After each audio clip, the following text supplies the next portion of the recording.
The victim of thalidomide who says there's no proper medical care. He plans to take the health department to the European Court of Human Rights. Fire alert, the burning tower block which could save lives.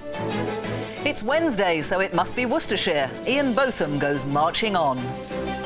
And rocking all over the Midlands, the young musician chosen to show off a top guitar.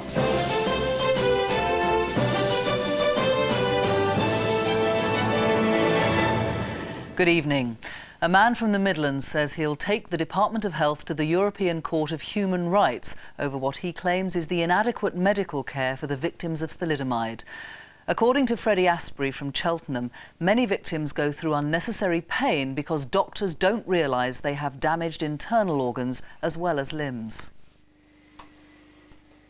As one of the UK's 458 surviving thalidomide victims, Freddie Astbury has all the obvious signs of the condition. Malformed limbs as a result of his mother having been given the drug during pregnancy in the 1950s to combat morning sickness. Less obvious is the drug's effect on victims' internal organs, even apparently to many doctors.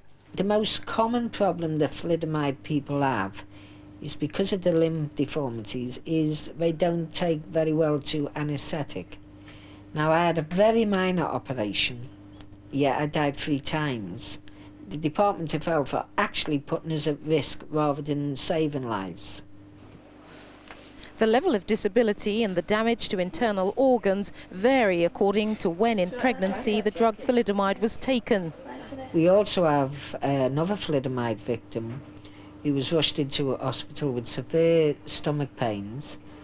They operated for suspected appendicitis, only to discover that the majority of 4 limb deficiencies were born without appendix. From his home in Cheltenham, Mr. Astbury, who chairs a victims' pressure group, is preparing his case against the government. He wants a medical database and better training on thalidomide for all doctors.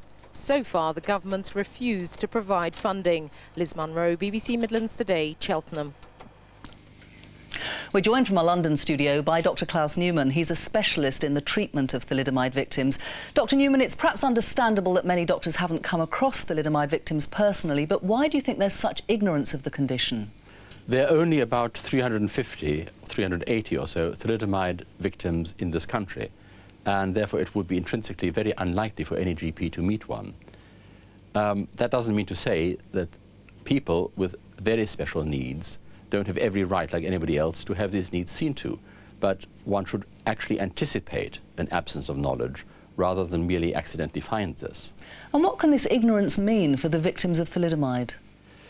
It means, well, in my own experience, and I believe you have a report, that there can be surgical problems, severe problems that could actually be disasters.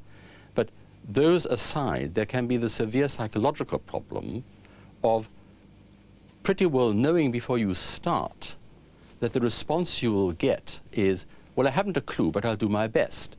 Now, you know, if you went to a lawyer, if you were in deep trouble, that would not be a very reassuring answer. And it is not a very reassuring answer if you have any medical problems either. What would you like to see done?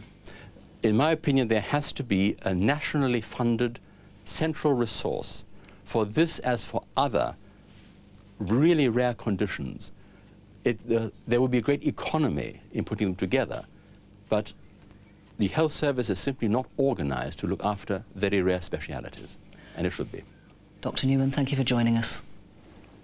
Police in France have set up a special unit to investigate the murder of a Stoke-on-Trent student.